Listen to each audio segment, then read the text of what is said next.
life on the outside, including college and everything when I get out. Great job, darling.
Very well. Huh?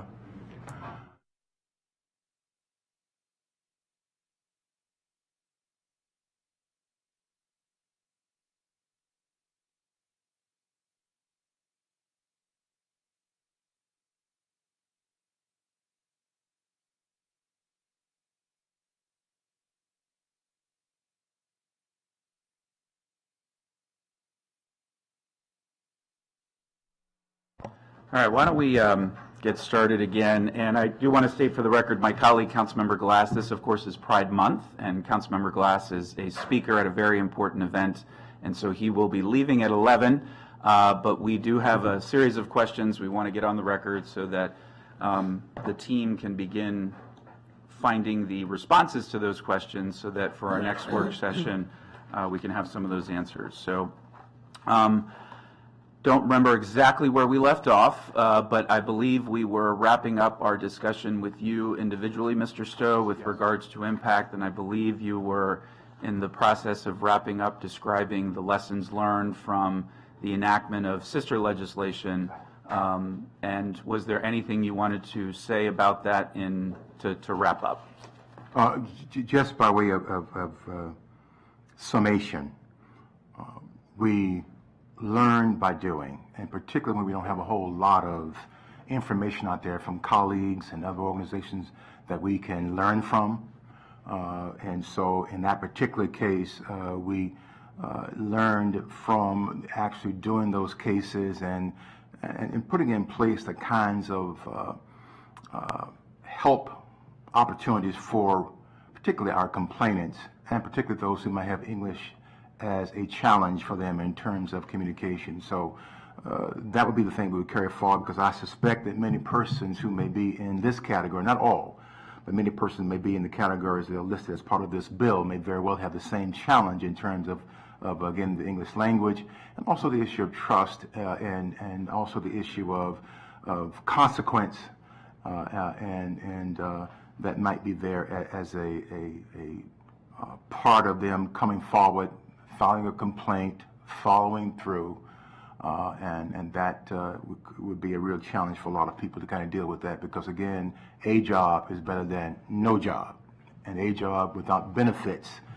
is better than no job for some families. And so we were hopeful then that we can kind of have that as part of what we think about going through if this bill should pass, and trying to make sure we preload our thought process with how we deal with folks based upon a language need, based upon a trust factor, and us learning more and more about the actual industry and the various job occupations that are part of that industry. Okay. So, Mr. Drummer, what we discussed as a follow-up from Mr. Stowe was requesting that he reach out to his counterparts in the regulatory branch that is responsible for oversight of the bill enacted in D.C. to find out whatever we can with regards to lessons learned and how those might be applied here. And Mr. Drummer, were those part of the questions in the letter or communication that you had requested of D.C. as well? Not to be duplicative here.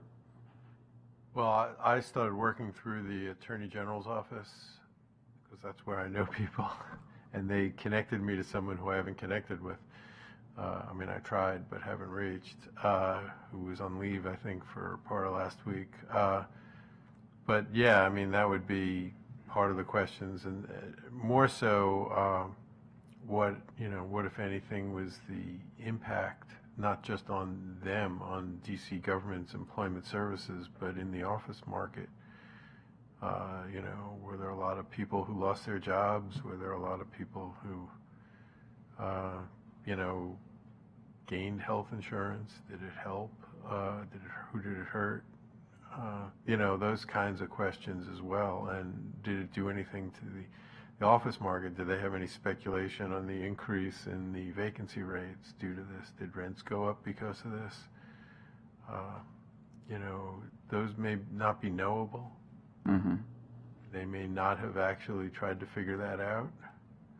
I'm not sure that they would do that normally, but in case they had, I wanted to know what they found, and figuring that they would have a more objective answer.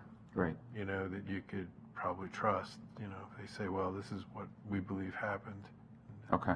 I think Jim would be more in line with, how many cases did you get? Has it been, what kind of outreach did you have to do? And how many people do you have, work in this law as well? I mean, those are all, they would all be great things to know. But of course, it's not a perfect world. You don't always know everything before you do something, and you have to take estimates. Right.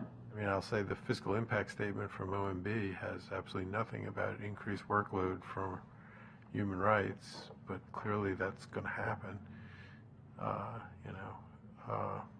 They talked about county employees. I will say that this would be the only of the various private sector labor laws that we've enacted: minimum wage, sick and safe leave, the criminal history, ban the box bill, this is different because all of those provisions are something that we provide our own employees. We have employees that work less than 30 hours a week here. Mm-hmm. We have a lot of them. We don't do this for ourselves. We may not have these type of workers, but some employees choose to work less than 30 hours a week. It's used to be, when I first started in the employment world, at least, as a lawyer, the concept that you would work less than full time, what are you kidding? Mm-hmm. You're either here all the time or you're just not here. And that's broken down over the years to allow people to have alternative work schedules and things like that. This is, in a way, going in the opposite direction, mm-hmm. but for a good reason. Right. But it is doing that, and it's something that we don't require of our own employees. I appreciate that. We'll get back to some of those broader contextual questions, but Mr. Stowe, thanks for your testimony. If you could copy council staff on correspondence that you write either in an email, and then if you could report back to us and coordinate with Mr. Drummer anything you may learn that may be helpful to us, that would be great. And then maybe one way of potentially, it's not perfect, but looking at fiscal impact with regards to your office is obviously if we look at how many cases there are, and it's a small sample size because this legislation was acted fairly recently, but if we could look at how many cases that has brought forward to their corresponding regulatory office, and then maybe have that at least be a baseline for what it would look like for caseload, because I think everybody in this committee is very interested in doing right by your very important office and work, and so we wanted to support that any way we can. So thanks, Mr. Stowe. All right. We'll work with Jim. I'll work with Jim to try and find out what we can from DC. Perfect. Thank you, Mr. Drummer. I want to be respectful of my colleague, Councilmember Glass, and have him jump off now. I did have some general questions I wanted to get on the record so that we can begin the process of doing a little bit of due diligence here for our next work session. And one of the arguments in opposition to this bill is the potential negative impact from an economic development standpoint.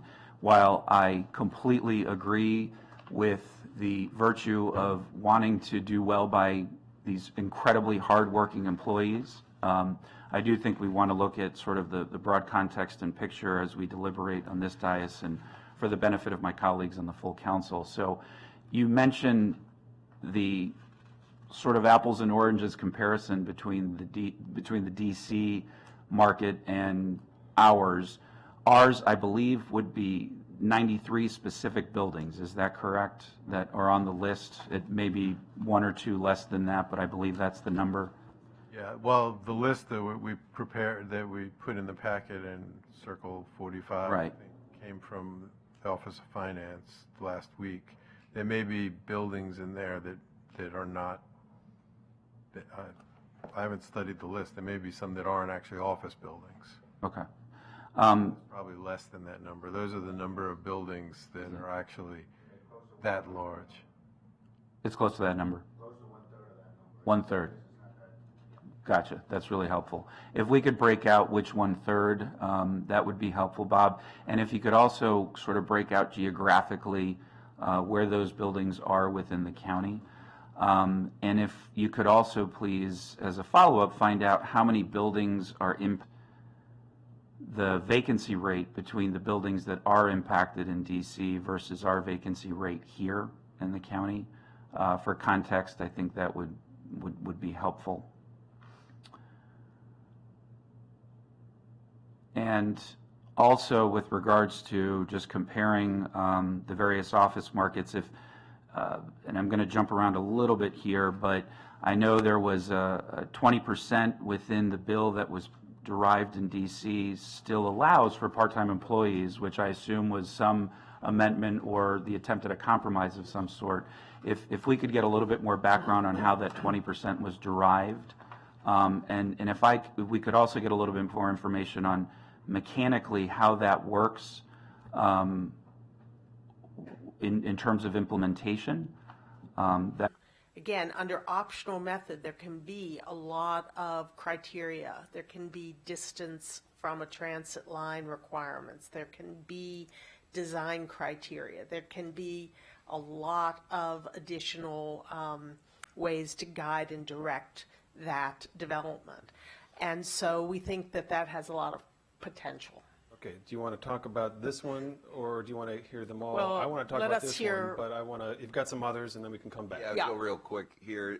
Another option that we were talking about is evaluate the ability to use a floating zone and create a missing middle housing floating zone. It would take a little bit more time. Encourage rezoning to CRN. That's not exclusive of an optional method, right? Correct. We could encourage rezoning to provide more CRN zones, which again are more receptive to missing middle types in some of our master plans throughout the county. Consider a missing middle functional master plan as another opportunity potentially. What does that do? What is a functional master plan?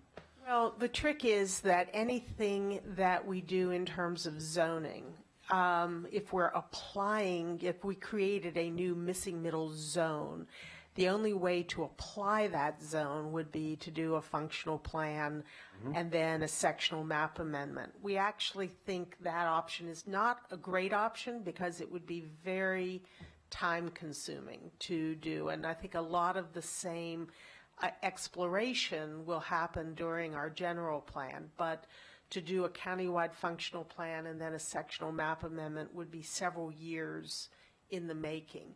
We think it's actually probably better to take a look at a ZTA that would allow you to, in existing zones, pick a missing middle optional method and follow certain guidelines. I want just the image up in the upper right. This is in Sacramento. This is a court, townhouse court that was created on 2 lots in a single-family zone. In this case, built in the 1930s, but the 80 units an acre in that building, even though it's a 2-story building and is, you know, the similar character and quality of the neighbors around them. Some other, yeah, go ahead. And the last couple of things that we were looking at is the potential of creating kind of a pilot project within the county, potentially taking a piece of county-owned land and having a competition or a request for proposals from a developer architecture teams to come up with ideas on missing middle types to fill that lot and use that to show that, one, missing middle housing can be created and that it's actually a great opportunity, a great option, and 2, to analyze it even further and see, you know, how it fits and how it works within existing communities. Finally, I think we were talking about putting together a staff and consultant team to look at potential financial incentives that can be provided for missing middle. And I think that's something either through the financing or through some of the hookup fees and the taxing opportunities as well. And I think the reason that that's something we need to do that's important is, again, for the small builders, they like certainty. They like what they've done for the last 20 years. They'd like to do it for the next 20 years. So, for example, there was a recent subdivision in Tacoma Park along Philadelphia Avenue, and it was essentially 2 houses on 2 lots, and they were able to subdivide and get 3 houses and created 3 lots. Paul did a very interesting study where, again, this is on a busy road that has a lot of buses. If they had done a courtyard housing on this same piece of land, they probably could have gotten 14 units. But they would have had to do it through 14 cottages, essentially. But they would have had to do it through an optional method, and that means there isn't certainty. So they get more benefit, but there's less certainty. So a lot of the small builders will say, oh, forget it. I'm just going to do my 3 lots and get my 3 houses, and that's very certain, and it's not controversial. I'm just going to do that. The optional method has to be granted by the planning board? The optional method would be a site plan that would be approved by the planning board, yes. But that's why additional incentives, for example, again, they aren't even tax incentives. It would be things like hookup fees. One of the things that's very expensive whenever you're building any new houses is your additional hookup fees. If you could reduce the cost of hookup fees, that would be an incentive to do some of these kinds of projects. That's just one example of something that might be considered. Okay. All right, why don't we go in reverse order here? I like the idea of a staff consulting group on financing. Is that something you're suggesting the planning department would be able to convene? It might be appropriate?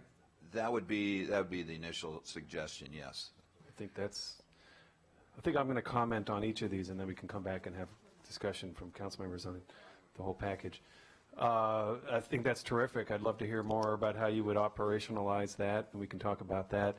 To number 5, on the idea of a pilot, that sounds intriguing. I worry a little bit that some would say, well, you should wait until the pilot is done before you do anything, and then that could be 6-7 years before Right. you actually have the occupancy. There was some discussion and some wording in the new Veers Mill master plan about the idea of missing middle, and one of the sites that we looked at and studied was in that corridor. Right. Well, if they were to move forward on that, that's privately owned. That's not a public property. But if they were to move forward on that, sure, we could partner with them and help them pilot something if they are moving forward. You know, I like the idea of competitions. I just wouldn't want them to be positioned as piloting this in order to demonstrate its effectiveness, because then I think we're to be in keeping with that. We would wait until we see the effectiveness. Right. Which, you know. You're right. But to the next, to the previous slide.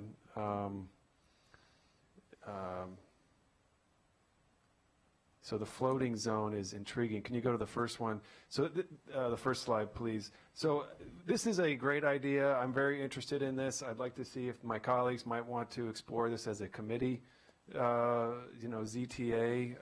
But I've had this presentation now probably about a year ago, the first time I got the presentation, and wanted to move forward with it at that time, but decided that we would proceed with the ADU issue first, and so we put that into motion. But I think it's very intriguing. So are you suggesting that the planning board could? What would be your version of process here? Well, if it is something that the Fed committee is interested in, we would work with council staff, with Pam Dunn and Jeff Zients, and talk to them about, you know, what a potential ZTA might be that would capture this. We can certainly work with them on that. Okay, good point for discussion. Let's go to my colleagues. Mr. Jawand. Thank you, Mr. Chair. Thank you for the presentation. A couple things. You mentioned 18% of available land in the county, and I've heard Mr. Anderson, I think, mention a similar number before. Obviously, not all that's going to be type of land that would be right for this. Have you done any analysis of that 18%, which you think would be under the criteria, and what the study you've done would be? No, not yet. And in fact, to be perfectly honest, some of this missing middle might even go within areas that are outside of that 18%. When we looked at that 18%, we took, yes, we took the criteria was that it was already developed, meaning it was constrained. But this might be a possibility even for some of those areas. And we also assumed that any land that's currently zoned single family is not available. So, for example, on those corridors like Colesville Road, where you already have homes that have been turned into dentist offices because nobody wants to live right where your front yard is basically 6 or 8 lanes of traffic, those lots would not be considered in that analysis. But it wouldn't be a major undertaking, I think, to try to figure out. That's something I'd love to see. I mean, you talked about the edges. Obviously, Colesville Road is one. And then, you know, in those, just stand on that point for a second since you brought it up. Because of the undesirability of those tend to be families that are either multi-generational or can afford, you know, it's a little more affordable, people who are willing to live there, and mostly communities of color, in my experience, of knocking, because I tend to knock those doors the first so I can get my signs up, you know, so I've knocked a lot of edges on a lot of major roads in Montgomery County, for that purpose, and had a lot of conversations. So the other question, so if we could try get a list direct, you know, I want to be more formal. I know we've kind of been floating. Speaking of floating zones, we've been floating on the council as far as what the follow-up is, but I would love to see specifically if you guys could do that analysis. Mm-hmm. The other thing you mentioned, so the duplex I lived in Brooklyn, for example, which did have parking, which is another interesting concept I want to ask about this. You know, when the grid city was created, when the grid models were created in a lot of cities, you had the alleys that allowed for parking, you know, so, you know, in addition to the street parking. So that's something that probably hard to recreate that in this current environment, but I don't know, you could comment on that. But that, you know, that's $500,000 now. I still own it and I rent it out, and for that 1,000 square feet near a metro, near Fort Totten Metro. So I wonder, how are you defining missing middle, because that's not really, you know, you could, for $500,000 in East County, you could get the 3,500 square feet. Yeah, and I do want to be very, very clear because there has been misunderstanding on this. We're talking about building form and smaller unit size, and that can tend to mean that the cost of the unit is less expensive. But it is not absolutely in every case going to be middle or lower income housing. It may be upper income housing. You know, we are, so I want to make sure that, you know, we're not trying to present something that folks will misunderstand. We are not necessarily talking about this as the end-all be-all solution to our affordable housing crisis in this county. We think it has the potential to be another tool in the toolkit. We think that particularly if you're in an area where you have some more affordable land, that you can increase the density through a building form that does not damage the nearby single-family neighborhoods. And when you can increase that building density, you can create smaller, less expensive units. But it is not a promise that they are going to be, you know, middle or low income accessible.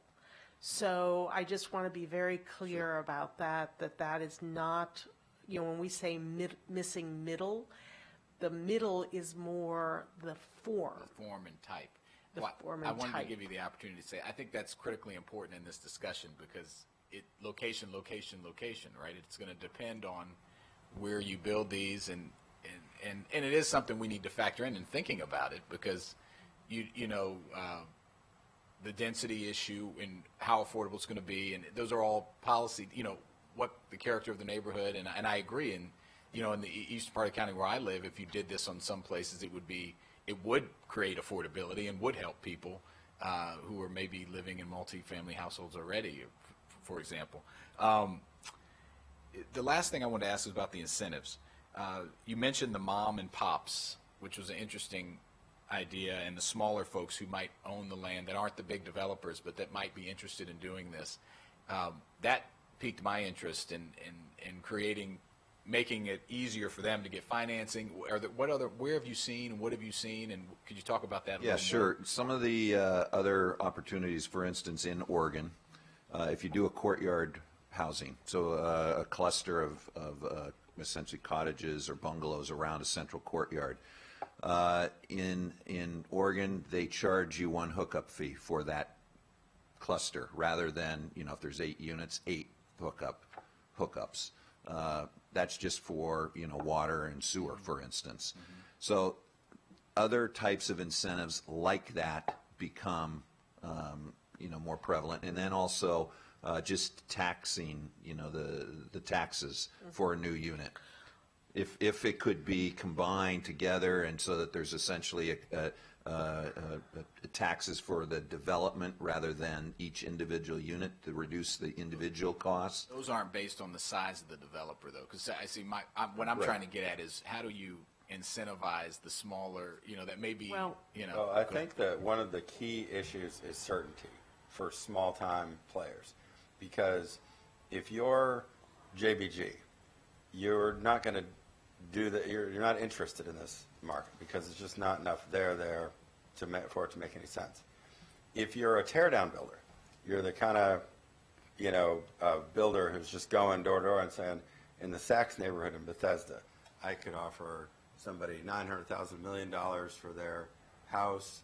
It's perfectly good condition, but if I tear that house down, build a $1.8 million, $2 million house on the same lot, build it out to the limits of the zoning and the development standards, I know for sure. Not only do I know, but if you're the owner of that house, I make you an offer. I say, I am willing to offer you this purchase price of this house because and you can be on your way tomorrow. You can buy something. You can take your money, go to some other place, maybe you even get a windfall that you have some money left over, can downsize, whatever it is you want to do. And both sides of that transaction know on day one that they can close that deal, and the builder can get on with building it, the seller can get on with vacating the premises, going and find someplace else to live. If you have to go through a lengthy process where you don't know, you're going to have to go through hearing examiner, you might have to come to the council for a rezoning application. It could be up in the air for years. And that not only deters the small business person who's in the business of doing this type of project, it deters the sellers too, because if you're the homeowner, somebody comes to your door and says, hey, I could offer you, here's the good news, I could offer you more money than you thought your house is worth. Bad news is you're going to have to sit around and wait for 2 or 3 years. At the end of that process, we might not be able to close this deal because I got to have a contingency that I have to be able to get this rezoning application approved. So if you're going to get those small-time players involved, you're going to have to create some certainty in this process that it can't be, hey, we'll figure this out in 2 or 3 years down the road. If you're JBG or even your EYA, you're in the business of doing some of these, townhouse type of product. You might be willing to do 50 townhouses, but you're not going to build a sixplex. Those projects are too small even for these relatively specialized infill niche real estate companies. So I think that that's the jugular vein here. And the reason that the rezoning, the floating zone idea, I think is, I would encourage you, if you want to see this happen, you got to go a little bit further than the rezoning, the floating zone proposal. You need to do something that's more like optional method, where you have to have some development standards. You maybe even have design guidelines that have some more form-based elements than would be true of a single-family house. But you've narrowed the range of uncertainty. You say, okay, I still got to go through some discretionary review process at the planning board, perhaps, but I don't have to wonder, can I get this yield of 6 units on the lot, or 3 units, or whatever the number is. There's some light at the end of the tunnel. Yeah. And the other thing that you have as a tool is you were just talking with folks from DHCA. DHCA has the ability to do bridge loans to help people make projects happen. So, for example, the Octave, which was a office building conversion to small condos, which at least when they initially sold were very affordable small condos, was only happened because of I think it was a $2 million or $2.5 million bridge loan that DHCA provided, which was paid back because the project very quickly because the project was so successful. But we have within our own county government the ability to create financing methods that help smaller developers doing innovative housing projects. Thank you. And I'd love to talk about that more. And I appreciate, Gwen, that you framed the conversation, because I think this is going to be very important about this missing middle. The example you provided of wanting to downsize, the basis of that argument is that you needed to be able to afford to move somewhere to downsize. So we have to honestly have the conversation about what this is going to mean in different places, and that has to be a transparent conversation when we're doing the analysis of where the land is. I don't think we don't want to hide the 8 ball on that and be open about that conversation. It's going to mean different things to different people, and there's going to be an analysis that needs to happen, and as we're making the policy determination. So I appreciate you framing it that way. Thank you. Thanks. I think that, again, this is a way to create housing that's more affordable because you reduce your land costs, because you got 2 units sharing the land cost or 3 units sharing the land cost, and then they're often smaller, and most housing is fairly aligned with per square foot costs, so fewer square feet, it's going to be more affordable. It's and then from there, it will depend a lot on the location. It might be a more affordable way to live in Bethesda than you would otherwise have available. Doesn't mean it's going to be cheap. Or it could be a more affordable way to live in Silver Spring or Tacoma Park. Any of the above. That is, it's going to be more affordable than a single unit property. Like that, I think we can say with certainty. And that is where we're struggling, is that, we've got apartment buildings, and we've got single unit buildings, and we don't have much in between, and that's the missing middle. Okay, so, Andrew. Thank you. I think I'm glad we've discussed it the way that we have, because I think it's important. There's this idea that that we should be in pursuit of the perfect, and in housing that just doesn't exist. Housing is a game of relativity, and everything is based on the cost of the land, and that's based on the location. And the question is, what are the access points to that location, and who can afford it? And so by providing a greater diversity of housing, we provide greater access points for more people. And then from there, we then can have the conversation of what can we do to manipulate the market on the margins in modest ways. MPDU program, modest but important program. The bridge loan program, modest but an important one. But the key to all of this is we can't create markets that don't exist. And so I think it's important that we talk about this in the basis of reality and not in the idea of rhetorical perfection, because it's just not realistic, and it's not serious, and it's not moving towards any type of real significant policy goal except to say why we don't want things or why we're opposed to things. And so I just think it's important to do that. I think the conversation before and what Councilmember Giuano said, I think, is critical here. As we talk about this, one of the main issues, we separate out the millennial housing issue and the aging adult population issue. They are literally the same problem. They are two symptoms of the same disease that we are struggling to be able to treat, much less cure.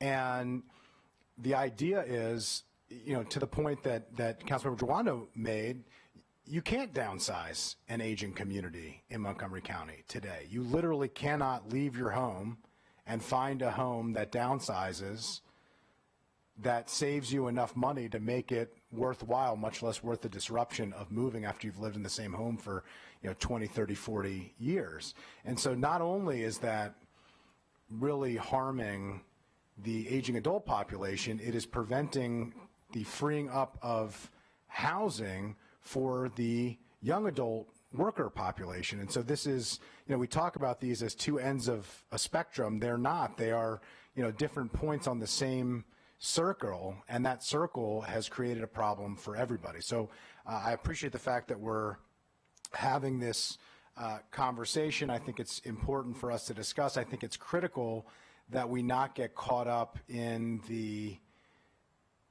relative game of exactly what point on the income spectrum is this going to resolve. It's a broader question of we do not have enough housing for people who need housing, and that has caused massive challenges for affordability at every edge and every part of the spectrum. And we need to create more housing, and we need to be creative about it. So specifically to these points that have been made, I am very interested in learning more and figuring out in reality how the first proposal would work with optional method development. I'm particularly interested. I know you've said about the design standards. I'm still confused as to how that would work, or at least not clear as to how that would work. I mean, we hear all the time from our zoning lawyers that you can't legislate taste, as I mentioned before, and so how we can maintain the character of neighborhoods, which I am appreciative of, speaking specifically about architectural design, not speaking to other elements that we've heard from recently, but I think that is a legitimate concern. And I'm also curious, we're about to undertake the general plan. What of this, particularly with zoning specifically, the chair mentioned ZTA and taking that on, but at what point is this a conversation that can be had in the context of a general plan, and particularly focusing on, for instance, an emphasis on the corridors?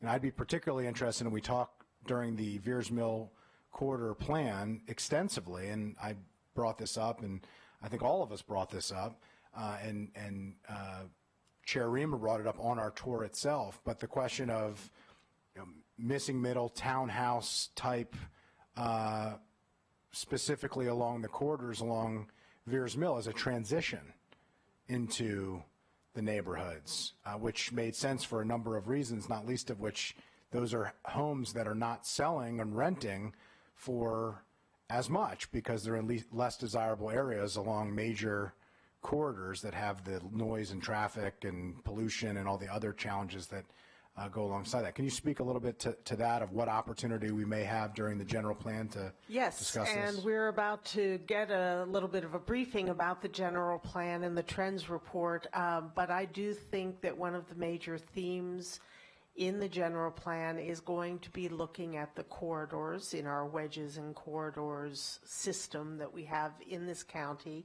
I think that we have not looked at the corridors in a very fine-grained kind of way, and I think that is going to be an important theme as we get into the general plan. And different corridors certainly have different character. There are different issues along each corridor, but I think that, again, we may find as we get into the general plan that, we may find appropriate places for this kind of development, again, along the corridors that helps provide the transition between the busier transportation areas and the single-family neighborhoods.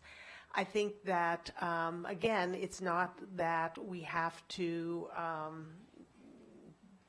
work in a linear way. I think that we could be talking about the ZTA, talking about a tool that goes into place while we're also diving into the general plan and thinking about corridors and thinking about what character different corridors may have, and it may all be able to come together. But is there a process issue there? I mean, I think having the conversation here about this specifically, I am totally for, and I think that is very important because with this, I mean, we've talked very big picture here, but I'm interested in the details and in the implementation into how this actually works and how this actually looks and what the reality is actually going to be. If we're going to be taking it up as part of the general plan and focusing on corridors, doing a ZTA that focuses on optional method, I mean, two parallel tracks that aren't necessarily doing the same things, it would seem to me that is not a helpful. I do want to mention, the general plan is not going to result in a sectional map amendment, rezoning any portions of Montgomery County. The general plan is more of a high-level policy document that identifies policies and direction, but does not actually take up zoning.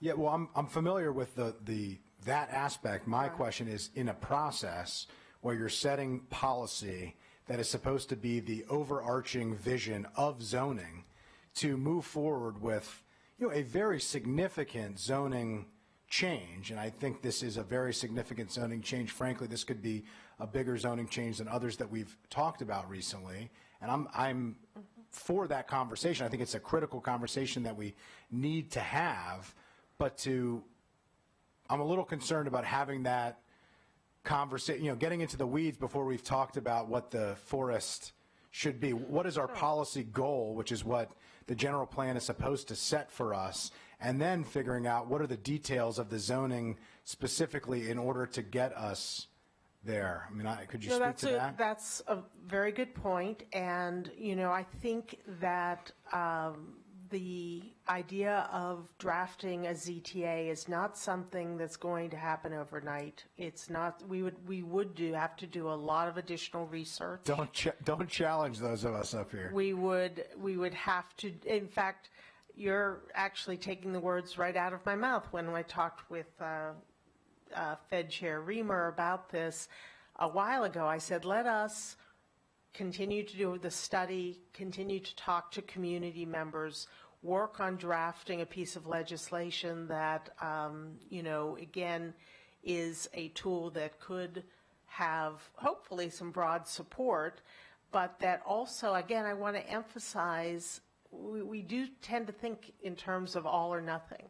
And the reality is, if you create a ZTA that allows optional method, you may be lucky to get one or two such applications in the whole county per year.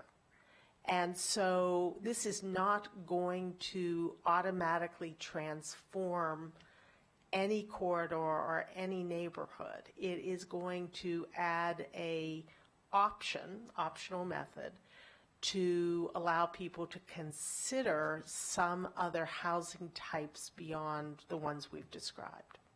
Just my preference here would be that we continue and we have a robust, specific conversation on this first proposal, that it not necessarily be focused on drafting a ZTA, at least to start with, that it be used as part of the thought process, in the interest of having these conversations as we head into the general plan, making sure that, we are all on the same page of what, the interests and goals are, and then allowing the broad-based policy to dictate the specifics. That would be my personal preference. I obviously yield to colleagues on that, but I think that would be my preference for moving forward. Just switching gears quickly, and I'm sure there's some thoughts on that, but number 5, I believe it was, which is the county-owned property. Is that accurate? Yeah. So I think this is absolutely something that we could and should focus on, because it deals with specifically what our property is. I mean, what is the asset that we need? Land. What is an asset that we have? Land. How do we maximize and utilize that land to solve a critical need? Housing. I mean, I couldn't think of a better opportunity to do this. This has been something that I've been particularly interested in.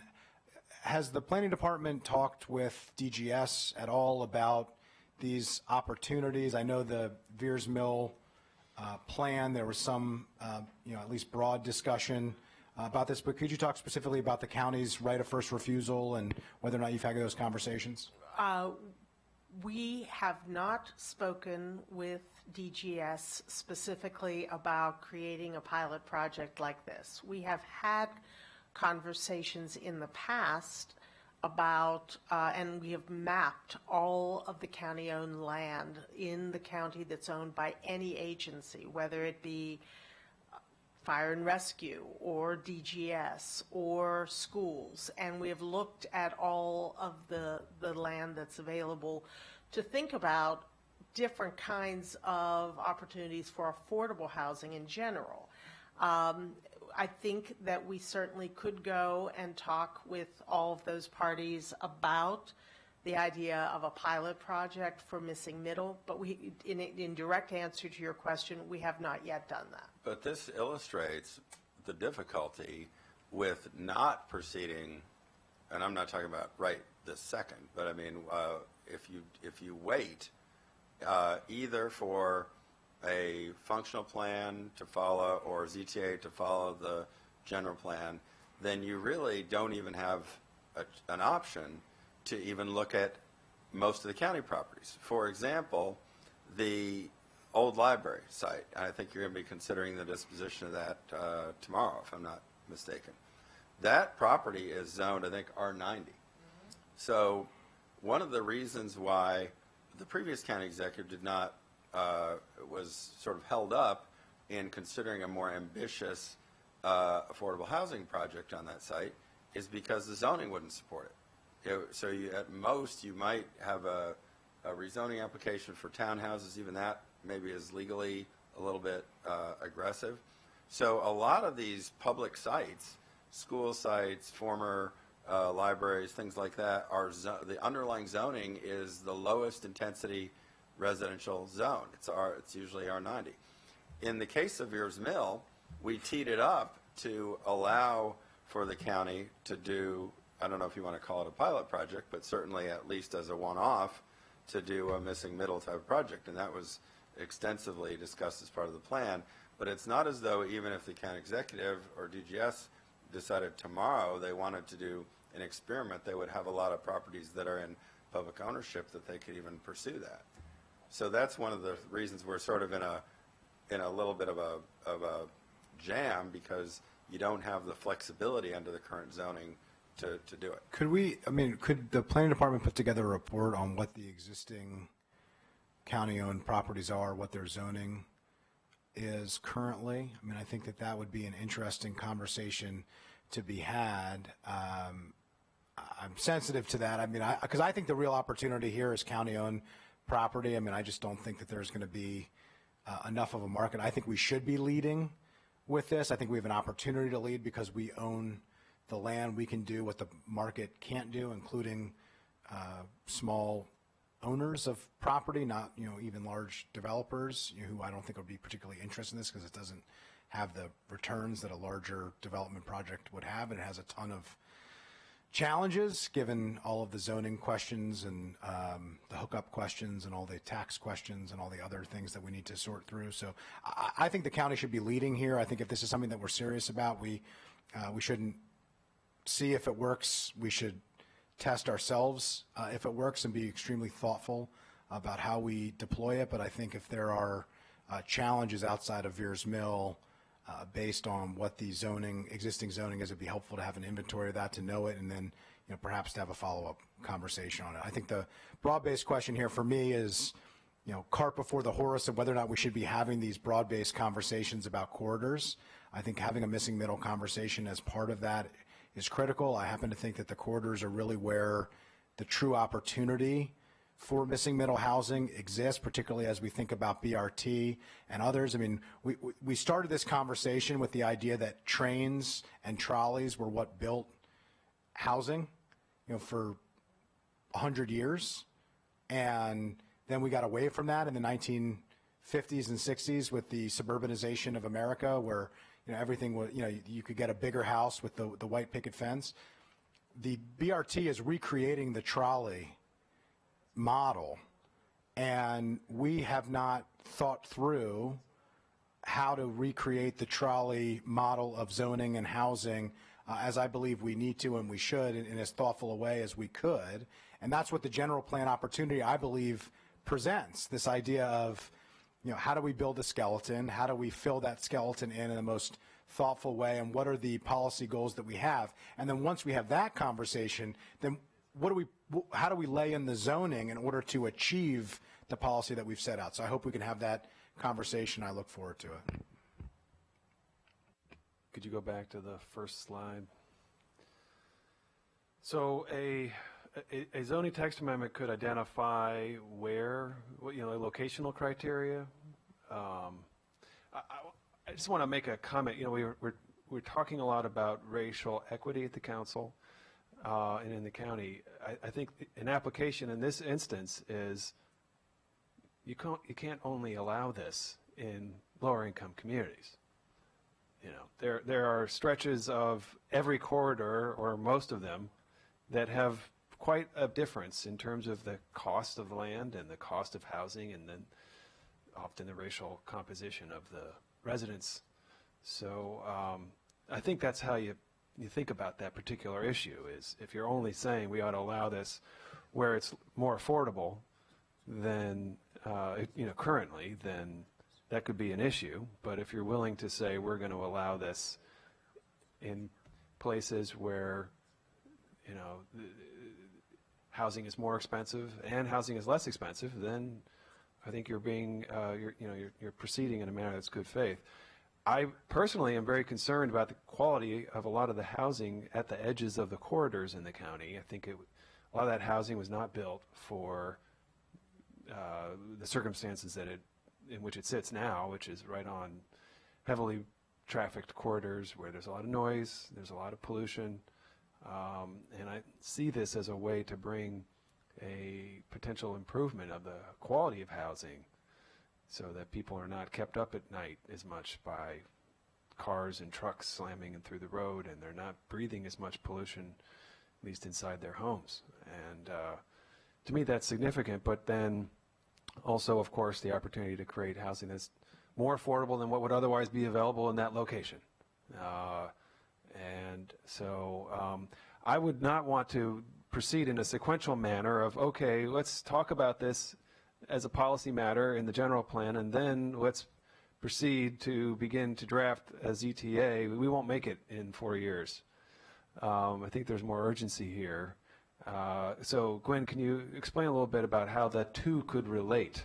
Right, well, we can certainly, we've been given several assignments that I've heard, and we can come back to you with some additional data and information. Okay. And get back to you with that so that you can give us more direction. We can take a look again through our general plan work. We're already thinking about corridors amongst our staff work. We certainly want to hear from the community, and we're just starting our outreach activities later this week. But we are already thinking about corridors, and we can, At one point, we were talking about that being a functional master plan. Well, although I think, again, if we're working on the general plan and a functional master plan, I don't know that we have the capacity to do both, honestly. And so I think that we hoped to deal with a lot of the discussion about corridors within the context of the general plan. And then, again, through something like optional method, it can be applied anywhere in the zone where it's allowed. It doesn't require a rezoning, a local map amendment, a sectional map amendment. It can be applied anywhere within the zone where it's allowed. So, again, I think we have an opportunity to provide you with some more data and then maybe come back and see if you all feel like you want us to keep working on this and come up with some actual legislation. Maybe we'll plan a September Fed as a follow-up to this one. First thing in September. Take it from there. We can great. talk to council members in advance to help inform the discussion there. And we'll look at the publicly owned land also. I want to say on that issue, that's an executive function. Putting land out for a contract is 100% an executive function. So we could say we think this is a good idea, but we can't do much more than that unless, planning, you couldn't even do it on your own property. You would have to go through a disposition process. Right. No, we'd like to engage whenever the new director of DHCA is appointed. We'd like to engage that person. Right. So I don't put a ton of stock in that option coming to fruition anytime soon, but I think it certainly is worth initiating the conversation about, anyway, I'm not putting a lot of eggs in that particular basket. Well, I how I feel is stated here, and I think we've gotten to a good place. I would agree, coming back with the requested data would be great, and then we can have a further conversation. Obviously, in a lot of the talk about missing middle, ADUs are a part of it. And so we're kind of already down the path here, so it makes sense to explore these other options, but do it in a deliberative way. And I think the context of the general plan is certainly a discussion we'll have. And on the county-owned land, that's a discussion we need to have too, because there's a lot of ways to use county-owned land, and this could be one. But there could be other types. I tend to believe that you want to maximize that to the hilt, and so sixplex might not be enough. But in some places that might be all you could do. But maybe you could do more multifamily and so I just think we need to have that. And the point that you actually couldn't do most of this because it's not allowed by the zoning is quite relevant as well to this county pilot idea. So looking forward to it. So thank you. So do we still have time for our other briefing? Are you all time constrained? Yeah. I probably not. What is the other briefing? About our trends report. All right. Well, if there's no time for that, I wasn't going to say anything, but if you got just 30 seconds. Hold on a quick second.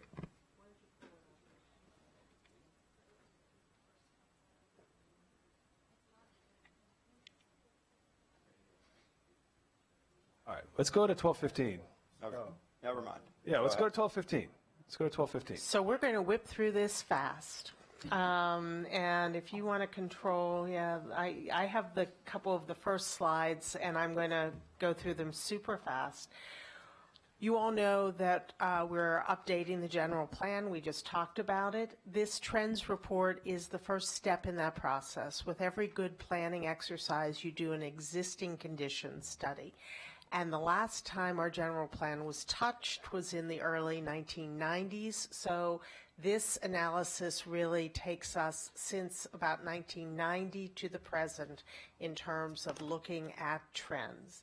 You know that we're updating the general plan. It hasn't been updated for close to 50 years. And we have a lot of drivers and disruptive emerging trends that are changing the way we live, the way we work, the way we recreate, and it's time to take a look at the plan. Next. We've updated the plan, and we're updating the plan under the theme of Thrive. And we want to look at how, again, in many ways, we're an outstanding community. And we could just keep going, status quo, keep moving ahead as we are. But what we want to do is really say, how can we go above and beyond and not just maintain the status quo, but really thrive and thrive so that 30 years from now, we are a model of equity, a model of economic health, a model of environmental resilience and sustainability. We're having, could you go back real quick? Thrive Week is this week, right? Thrive Week is this week. We have been bombarding your aides to invite you to the Thrive Week I don't think events. this is going as we had hoped as far as council members participating. I Some don't know that I've folks- even committed to a specific event. I've got like 5 on my calendar. Right. We would love I'm there for on you Thursday. to commit. Okay. Yes, you're committed on Yappy hour. Thursday. Yes. Ethan's going to Yappy Hour. Working on downtown Silver Spring. Okay. Yeah. Great. I'll be representing the entire Fed committee, perhaps the whole council. And we understand that the county executive is going to join us at the Saturday event in downtown Silver Spring. We're really excited about that. And what is that? Is it like a dialogue on? Well, all of these events are essentially part of larger, sort of very active events where a lot of people are coming anyway. And we are going to be there with our information, our recording artist who's going to get people's input and create on the, at the moment images. We have a whole bunch of innovative ways for people to provide their input.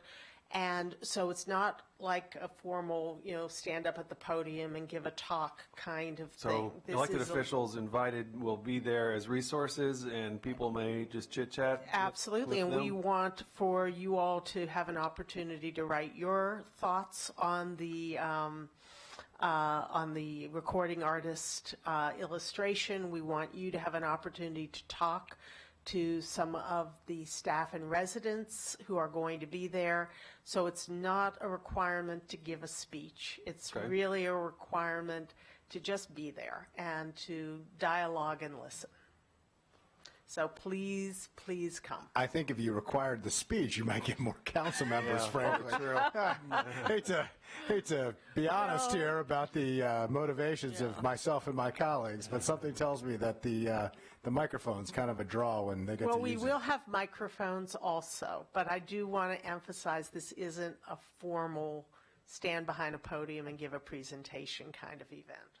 Okay, well. And please come. I will attend what I can attend. I hope to be there for at least one or possibly several. I think we ought to figure out, subsequent to this launch, how can councilmember offices more directly partner with you to roll out the general plan? We would love to do that, and again, we've been sort of blowing up your aides' emails. I think it's a little overwhelming. to- So I think a more, constrained request. How can we do something together? Just, can we come over and meet and plan something, like come over for an hour with each office, nail down something.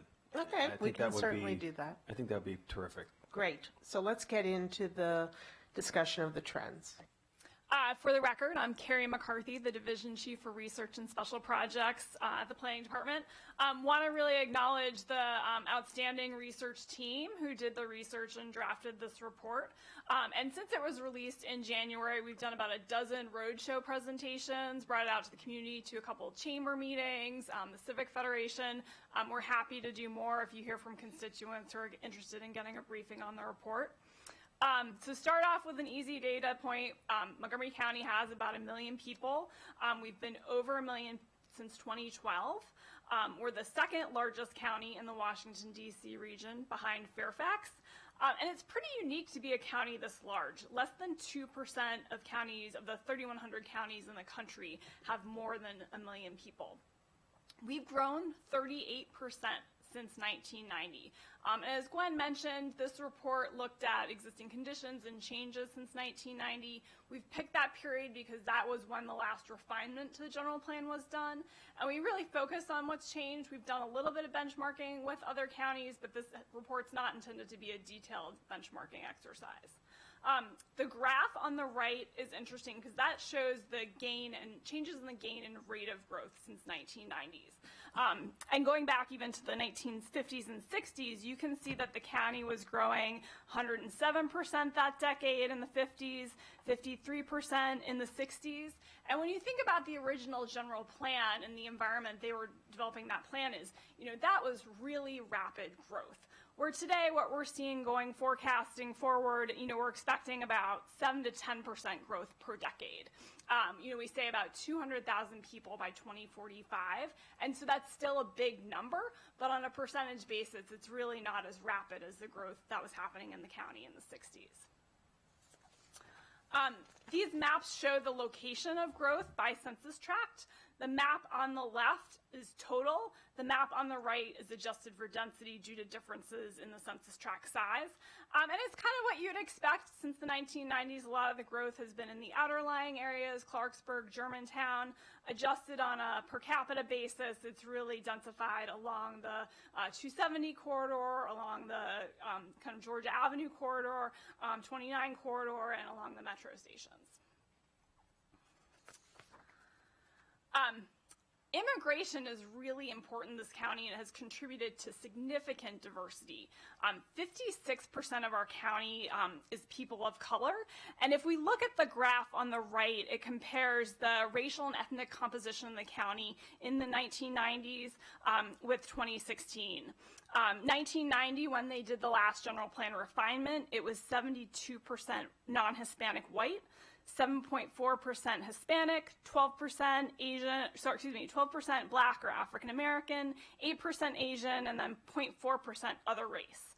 Today, it's really quite different. 44.5% non-Hispanic white, 19% Hispanic, 17.8% Black or African American, 14.8% Asian, and 3.9% other race. And so as we're thinking about outreach and the population, we're really thinking about it's a much different population than it was in the 1990s, and we're working hard to kind of get into areas that have been traditionally participated in public outreach to a smaller degree.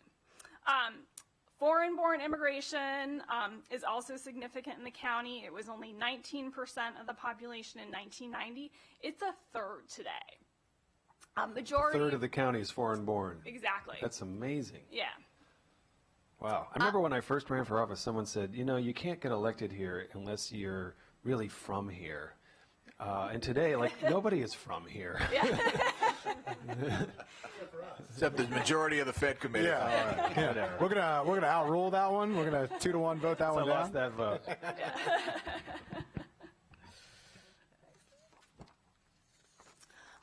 And this we wanted to kind of simplify the mapping of the demographic changes and the diversity changes in the county. So in these two maps, the dark blue shows tracts that are predominantly white, and we defined predominant as only over 70% of the population. Light blue is white majority, 50 to 70%. Green is Black majority, 50 to 70%. And then yellow is no predominant racial or ethnic group. So there's no one racial or ethnic group with more than 50% of the population in the tract. The map on the left is what the landscape looked like in 1990. The map on the right looks like what the landscape looks like today. And so you really see the yellow corridor coming down 270 across through the eastern part of the county, red line, that it's not just we're highly diverse, it's really highly integrated, based on the census tract level analysis. Yeah. It's we're commenting a lot back here. Get the mics off. Where is that little pocket in Bethesda to the left that turned light blue? Where is that?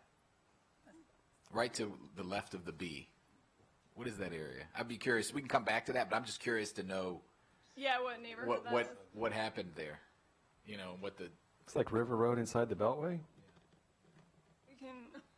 we can go past it, but we can at do some it. point I just would like to Yeah. dig deeper into this map. This is very, very interesting. And we've put some of these maps online so you can go in and zoom in a little bit closer. Than I know it's hard with the, yeah.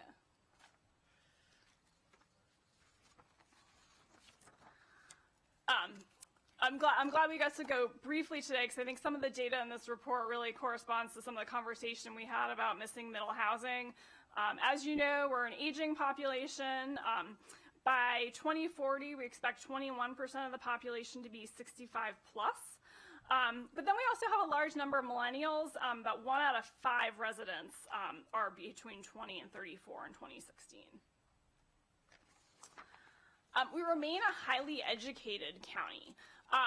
This graph compares gains in educational attainment 1990 today. You can see in 1990, overwhelmingly, the largest single group was folks that had high school or some college at 41%.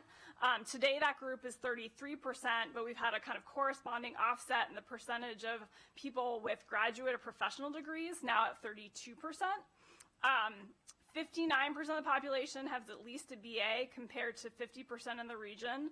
And we have the 5th highest concentration of advanced degrees in the U.S. Okay, so clearly many of those international immigrants are coming here with advanced degrees. Exactly. That's it. Wait, so again, you're going very quick. It's hard to absorb. I know you're under a time pressure here, but And I think it's important to note that in addition to an increase in Hispanic population, there's a very large increase in Asian population, and that we are diverse in terms of the ethnicity, and one sort of So interesting. model is that we are having still very highly educated, actually, yeah, if you look at this, highly what you see, educated populace. the no high school diploma is basically the same. The some college has fallen while the advanced has risen. So we've swapped out those without a bachelor's degree as a share and replaced that percentage with advanced degrees. So we are much more highly educated than we used to be, I think, overall, despite, that's fascinating. Yeah.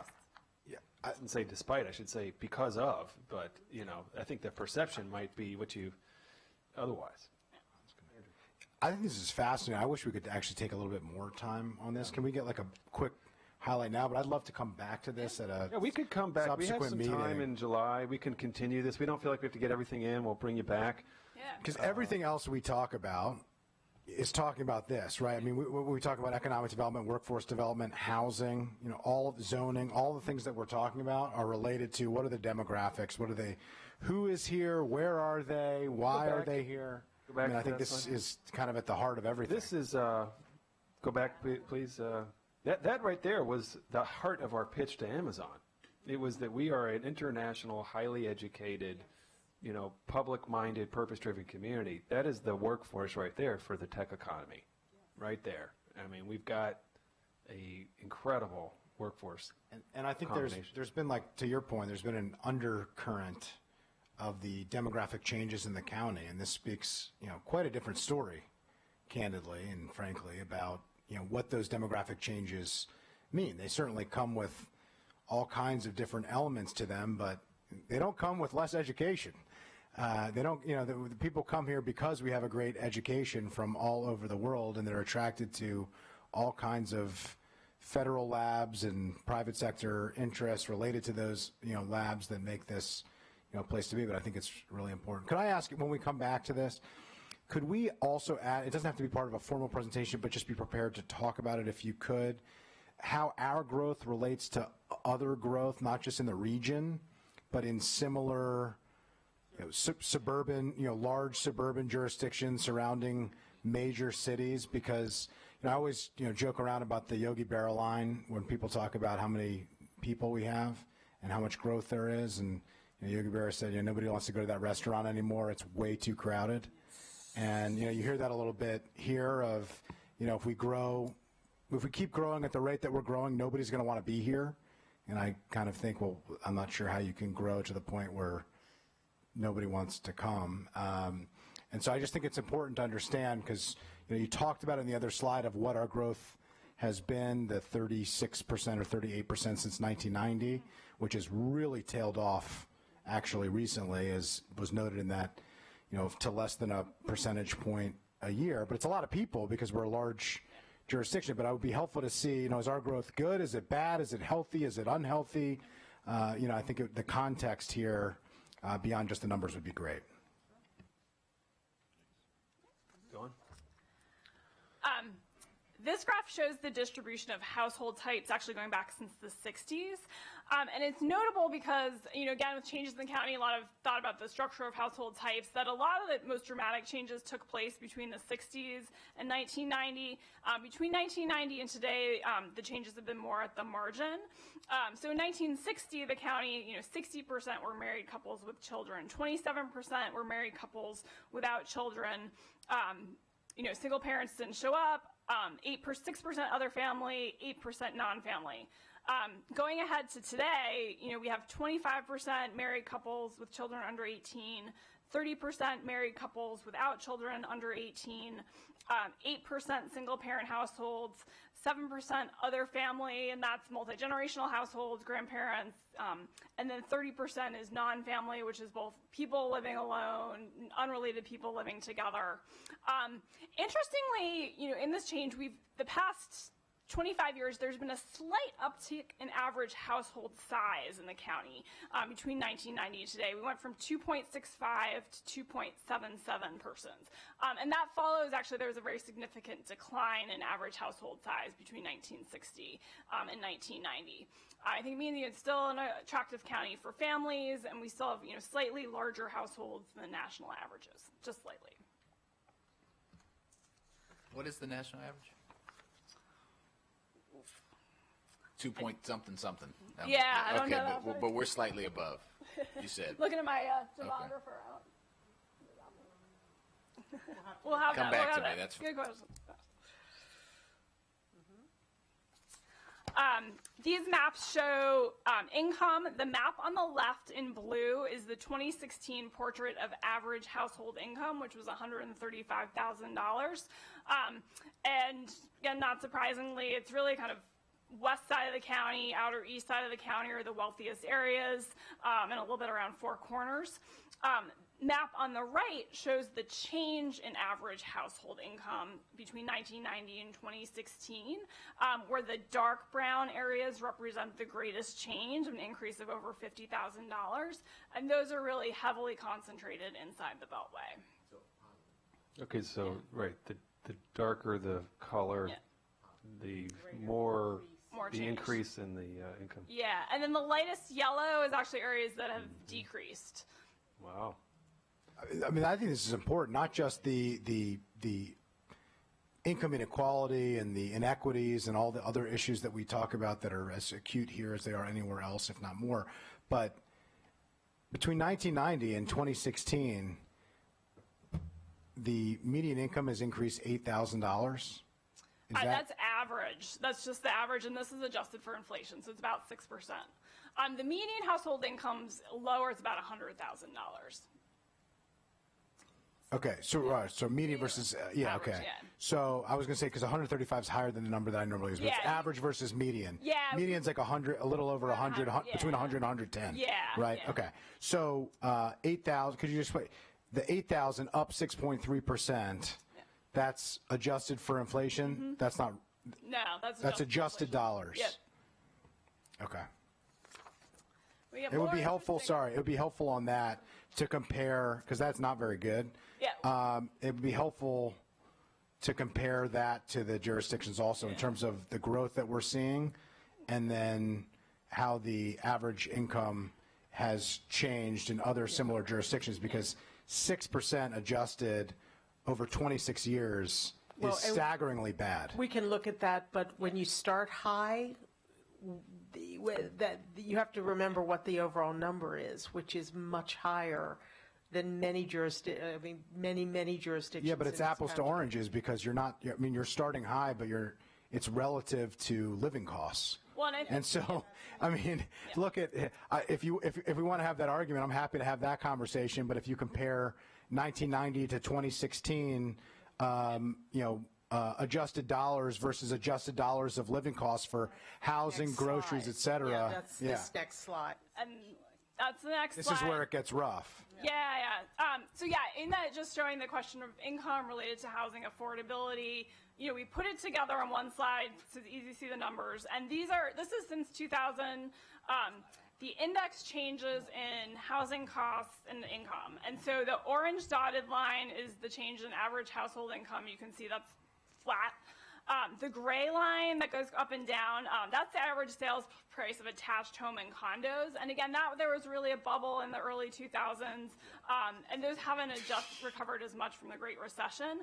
But the green and the blue line are where things are really interesting. Particularly the green, you can see that's the change in average rent per square foot.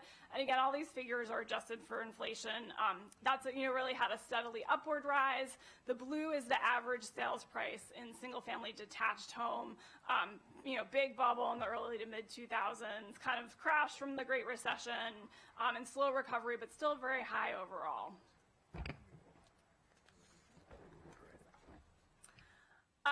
We looked at. Do you have? Can you go back? Do you have that average rent per square foot by different parts of the county as well? We can give it to you. We broke it out in the report based on CBD versus non-CBD, Central Business District, and the rents increased. It's about, in the Central Business District, they increased from about $1.30 per square foot to $1.95 per square foot, which comes out of a change of about $1,300 to $1,950 for a 1,000 square foot apartment. We can give you some additional details. Yeah. Thanks. Yeah, and just on that, I really am interested. That's been a steady increase. It's been resilient. Is one way to frame it, but not for the people paying it. But even when housing prices have dipped, it continues to rise. Yeah. Well, you see it right out. It picked up after the recession. In the recovery, it shifted away from being it wasn't already, I guess, a renter's market, but it got much worse. Yeah. Oh, but if there were any indication that housing is a supply and demand game, it's this. Yeah. There was markedly less money in the economy, and yet there was almost no impact on rental rates. The housing purchase prices plummeted, the housing value prices plummeted, and rentals kept going up and up and up and up and up and up and up, because this is a function of supply and demand. And so any conversation that we have that doesn't focus on housing as a function of supply and demand is proven completely inaccurate by this chart and any other. Supply, because supply slowed down right about the same time. Well, that's because the next slide. We've had a 32% increase in the number of housing units since 1990. This growth has been predominantly in multifamily units. Those increased by 40%, 49%, compared to only 25% increase in the number of single-family units. We did some analysis of teardowns. Sorry, you ran through that one. Go Sure, back. Back. Yeah. Okay. Oh, all right.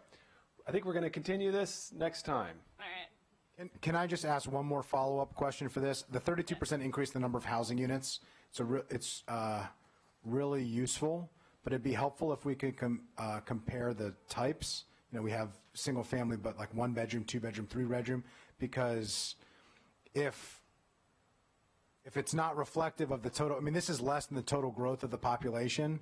If you're creating a house for 5 new people, then you could fit 5 people. If you're creating a 3-bedroom apartment for 4 people, that makes sense. But if you're creating a 1-bedroom for 4 people, all those housing units are not created equal. So there's some way to look at that, since most of the increase is coming from multifamily.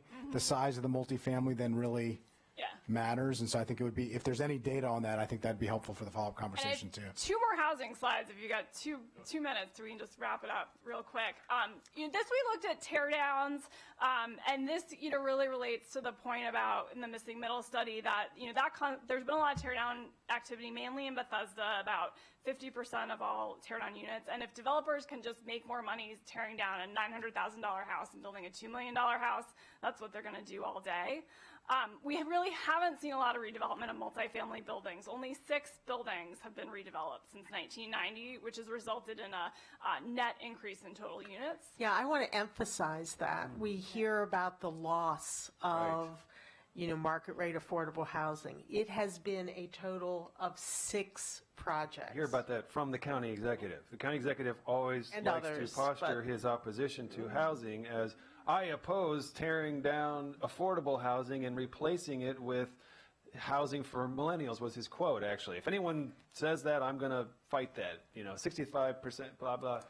And of the 6 that have come down, at least 3 were projects done by affordable housing providers that created more affordable housing. An example is the building next to the Silver Spring Library. This wielding of this issue as though there's like a gentrification issue going on in our rental housing stock, and that's grounds to oppose redevelopment and new housing is just phony. And then this last slide is really what given our theme of next slide. Yep.